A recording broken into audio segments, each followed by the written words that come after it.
श्री स्वामी समर्थ सद्गुरू स्वामी समर्थ. नमस्कार. तुम्हा सर्वांचे आपल्या स्वामी आई या स्वामीमय चॅनलमध्ये मनापासून स्वागत आहे. स्वामींच्या कृपेने नेहमी तुमच्या आयुष्यात सुख, समाधान आणि आनंद असावा इतकीच मी आपल्या स्वामींच्या चरणी प्रार्थना करते.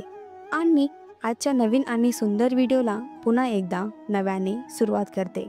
भक्तांनो, आज मी तुम्हाला आपल्या नवीन व्हिडिओमध्ये भक्तांच्या नशिबांचे फासे कसे बदलणार, स्वामी सेवेतील अत्यंत अद्भुत असणारा एक दिव्य चमत्कार तुम्हाला आज मी या व्हिडिओमध्ये सांगणार आहे. जे भक्त स्वामी सेवा करतो अशा भक्ताला स्वामींची कशी प्राप्त होते आणि त्या शक्तीने भक्त आयुष्यात किती मोठा होतो, हे आज प्रत्येकाला आपल्या अनुभवातून पाहायला मिळेल. फक्त त्यासाठी आपला आजचा हा व्हिडिओ शेवटपर्यंत पहा. जे कोणी आपल्या चॅनलवरती नवीन असतील त्यांनी आपल्या चॅनलला सबस्क्राईब करा. तर मग आजचा हा अनुभव आहे आंध्र प्रदेशमधील स्वामी भक्ता ही सोनल ढगे या ताईंचा. या ताई आंध्र प्रदेशमधील असल्या तरी सध्या पुण्यामध्ये वास्तव्य आहे. आणि हा पुढील संपूर्ण अनुभव या ताईंच्या शब्दात. ताई म्हणतात, श्री स्वामी समर्थ, जय जय स्वामी समर्थ. नमस्कार, मी सोनल. मी मूळ आंध्र प्रदेशमध्ये असली तरी सध्या महाराष्ट्रातील पुण्यामध्ये राहते. मी लहानपासूनच स्वामी सेवा, स्वामी समर्थ यांना मानणारी. अशक्य ही शक्य करतील स्वामी या वाक्यावर माझा पूर्ण विश्वास आहे. खरं तर आम्ही जातीने बौद्ध आहोत, पण लहानपणापासूनच आम्ही पुण्यातील चाळीत राहणारे असल्याने हिंदू धर्माला खूप मानायचे. आमच्या शेजारी एक दीपा काकू राहायचे. मी त्यांच्या घरी जेव्हाही जायची तेव्हा स्वामींचा काही ना काही सेवा करताना मला दिसायचे. कधी तारक मंत्र, कधी गुरुचरित्र, तर कधी स्वामी सारामृत पारायण. यांच्याकडूनही स्वामींचा खूप गाथा ऐकल्या. नेहमीच त्यांचे अनुभव ऐकणारेचे. आणि मग तेव्हा मलाही वाटायचं की आपणही हिंदू धर्मात असावं आणि स्वामी समर्थ महाराजांचा सेवेला लागावं. मग मी स्वामींची मूर्ती घरी आणली व तिला माझ्या घरच्याच म्हणजे आई आणि बाबा थोडासा विरोध होता. मात्र त्यानंतर माझी इच्छासाठी त्यांनी मला सपोर्ट केला. मी स्वामींची मूर्ती घरी आणली आणि माझं आयुष्य बदलू लागलं. छोटे मोठे अनुभव मला यायला लागले. खरे तर मी 12वी झाली.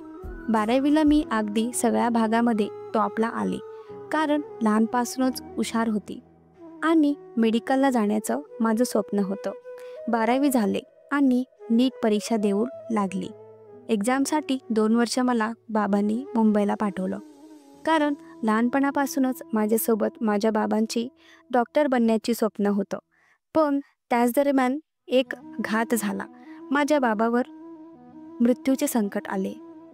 मग होतो तो पैसा जमा करून आम्ही त्यांच्यावरती खर्च केला. शेवटी दागिनेही विकले, पण त्यानंतरही काहीच नाही. मग मात्र मी लोकांकडून, शेजाऱ्यांकडून व्याज पैसे घेतले आणि मग बाबांना वाचवण्याचं यश आले. खरे तर पैशानेच वाचवलं असं काही नाही. पैसा होता तो निमित्त, पण सगळी कृपा स्वामींची. त्या प्रसंगात आमच्या बाबांचा जीव वाचवणं खूप मोठं होतं आणि ते स्वामी कृपा आमच्यावर झाली आणि बाबा वाचले. मात्र त्यानंतर 2 महिने गेले. ज्या चाळीत आम्ही भाड्याने राहतो ते रूम भाडं थकलेला रूम भाड्यामुळे सतत रूम मालक आमच्या मागे पैसे द्या म्हणून तगादा लावू लागला. आमच्यावर असणारं कर्ज वाढत गेलं. मार्ग सापडत नाही. काही केल्या कर्ज फिटतच नव्हतं. अशातच एके दिवशी मी पिंपरीच्या स्वामी मठात गेले, जिथे स्वामींचे असंख्य चमत्कार घडतील. त्याच मठात मी गेले, महाराजांचं दर्शन घेतलं आणि तिथेच असणारा औदुंबराजवळ बसले. तिथे मला एक संत भेटले, जे स्वामी भक्त होते. त्या दिवशी त्यांनी मला माझे अश्रू पुसले, मला धीर दिला आणि त्यांनी मला 340 दिवस सलग दररोज व्यंकटेश स्तोत्र करण्याचा सल्ला दिला. खरं तर या व्यंकटेश स्तोत्राचे नियम थोडेसे कठीण होते, त्यामुळे जमेल की नाही याची भीती होती. पण त्यांनी सांगितलं, रोजप्रमाणे व्यंकटेश स्तोत्र पारायणाला सुरुवात केली. रोज रात्री 12 वाजता मी आंघोळ करायची.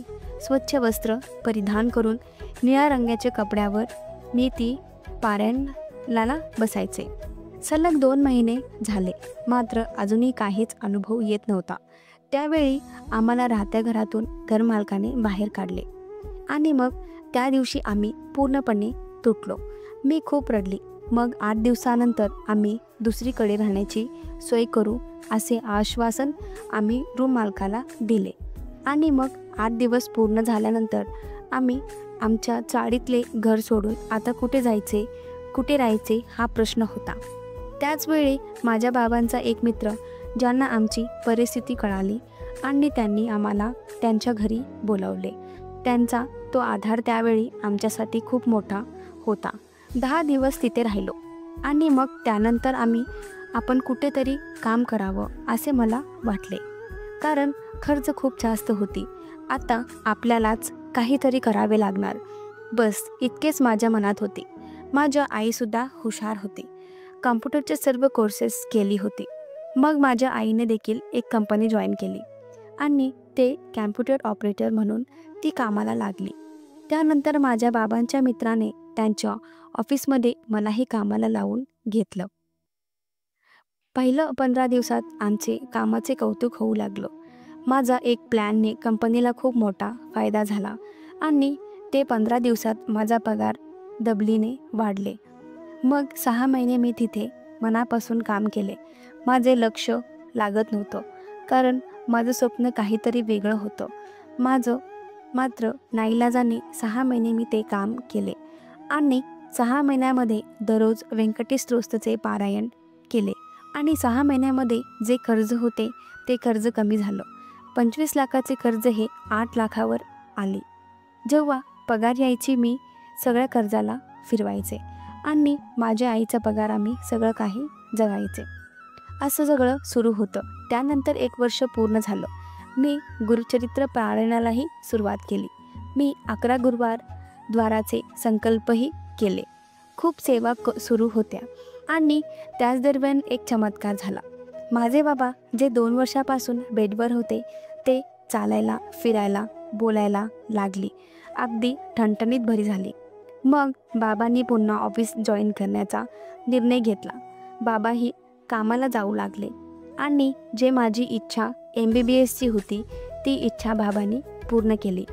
मी एक्झाम दिली. एक्झाममध्ये पास झाली.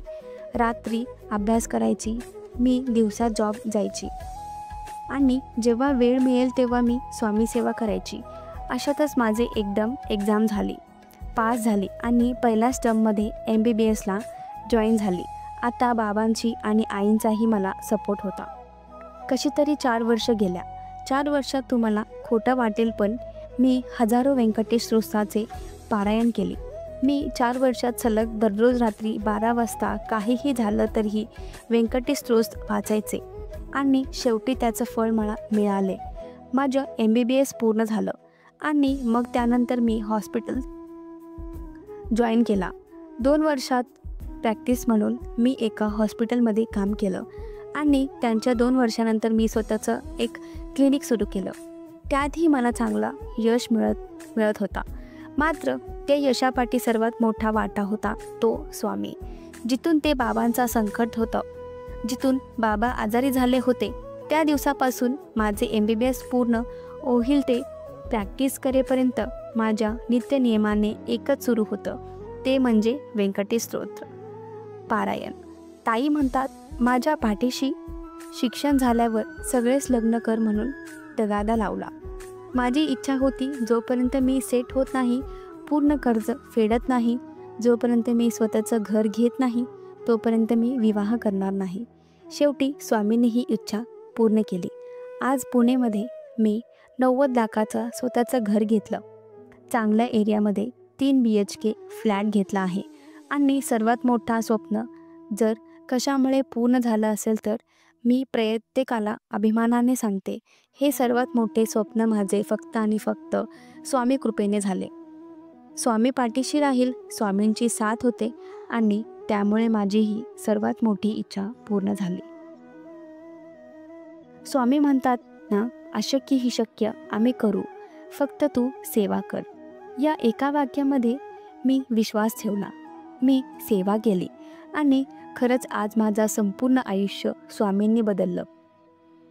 श्री स्वामी समर्थ. सद्गुरू स्वामी समर्थ. भक्तांनो, अत्यंत अद्भुत अनुभव, मनाला थक्का करणारा अनुभव. तुम्हाला आजचा अनुभव कसा वाटला? तुमचे काही अनुभव असतील तर कमेंट करा, मला नक्की सांगा. आणि छान व्हिडिओ पाहण्यासाठी आपल्या चॅनलला सबस्क्राईब करा. श्री स्वामी समर्थ. जय जय स्वामी समर्थ.